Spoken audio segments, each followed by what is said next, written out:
Here's a curvy, sexy blade that I'm going to show you today.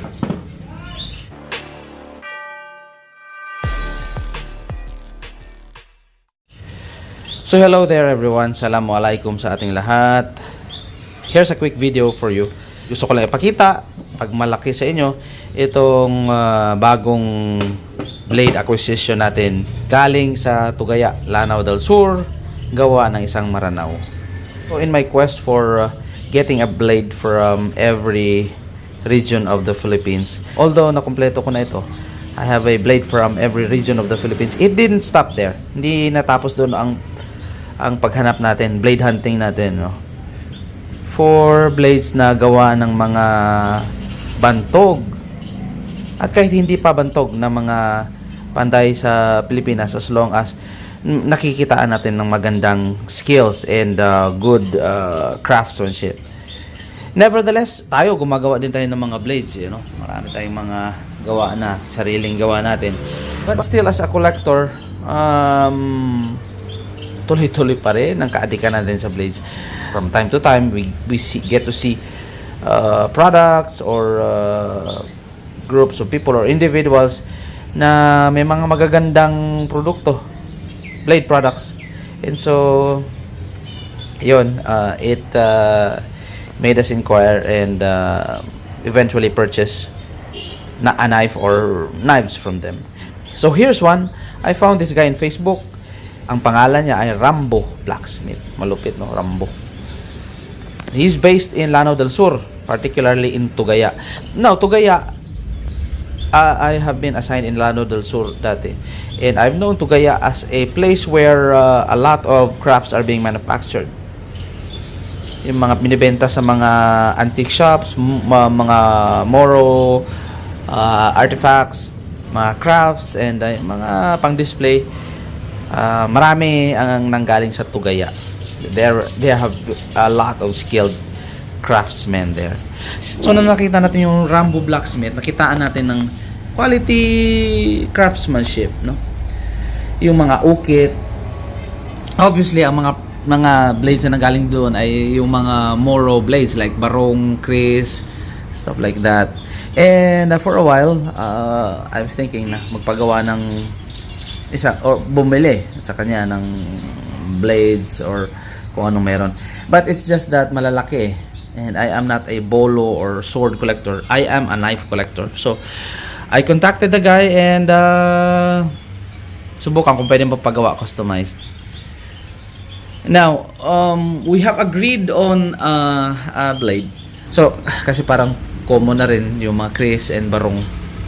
So I gave him a challenge. I gave him a design. Sabi ko kung kaya niyang gumawa ng similar. So ito ang napili ko. It's a Jambia. Buksan natin. Jambia. Okay? It's an Arabic blade. Hindi ito Pinoy na design. And it's characterized by an upswept blade. Parang Persian din. Persian siya. Pero it's described as a Jambia. Naiiba rin yung handle niya. But when I contacted Rambo Blacksmith, we have agreed na ang mangyayari is, since may mga engravings, mga ganyan, gusto niya yung kanilang style, Maranao style na engraving. So I said, yeah, you can incorporate the Maranao style ng mga engraving sa blade and sa sheath and sa handle. As long as yung blade profile, I just want it the Jambia profile, Jambia inspired. So we have agreed on a price, and there he went on to make this blade. So here it is, pinadala na sa atin, and wow, it's a thing of beauty actually. So we have here a Jambia blade profile. Sukatin natin. The blade has a length of 9 inches pala ito, and a handle of 5 inches. So materials, I know this is Moulier, and the handle is made of Carabao horn na itim. Brass sheet as ferrule, brass handguard, Sa sheet naman ay nakalimutan ko anong kahoy ginamit na. It's a hardwood na medyo dark siya. And may mga embellishment na brush sheets. Okay.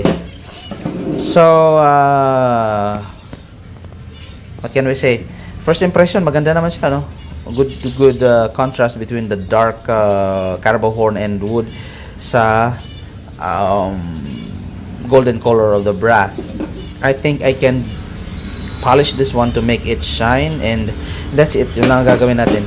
Probably sharpen a little bit, buff this blade a little bit to make it shine.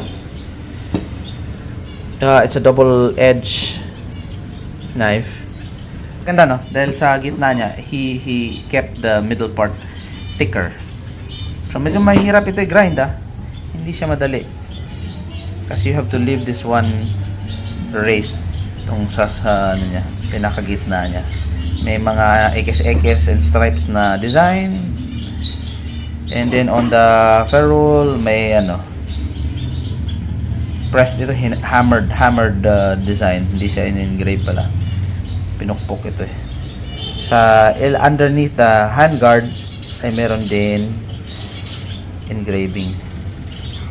I just wondered bakit dito niya nilagyan ng design na tago naman ito as opposed to this sa upper side ng handguard. I would have wanted na dito sana yung design kasi pag hawak mo yung knife ganyan na exposed siya. So this is so plain, kita pa yung adhesive na ginamit. I think this is epoxy. So he can do better sana dito sa attachment dito. If this has been drilled flush, wala na sana itong mess ng epoxy. For the price, okay lang. Hindi naman siya ganun ka mahal, but hindi rin siya mura. I think I paid 5,000 pesos for this one. And well, this is a handmade knife. And so, yeah, it's worth it. It's worth it. No, ganyan din tayo magpresyo ng mga blades natin eh. So, tama lang. It's a fair price. So, yeah, overall, I'm satisfied with this blade. And will be part of my growing Philippine blades collection. So, I think that's about it. Thank you for watching. Subscribe po tayo sa Clam Sharp Stuff kung di pa natin napindot yung subscribe button, and then I will keep on posting videos kahit konti nanonood. Hindi man kasi masyadong malaki yung knife community natin sa Pilipinas eh. Basta for me, I just want to promote local made products and say my thoughts about it. Parang documentation na rin ng mga blades na dumaan sa ating kamay. Yeah, I think that's about it. Thank you for watching again. Stay safe and stay sharp.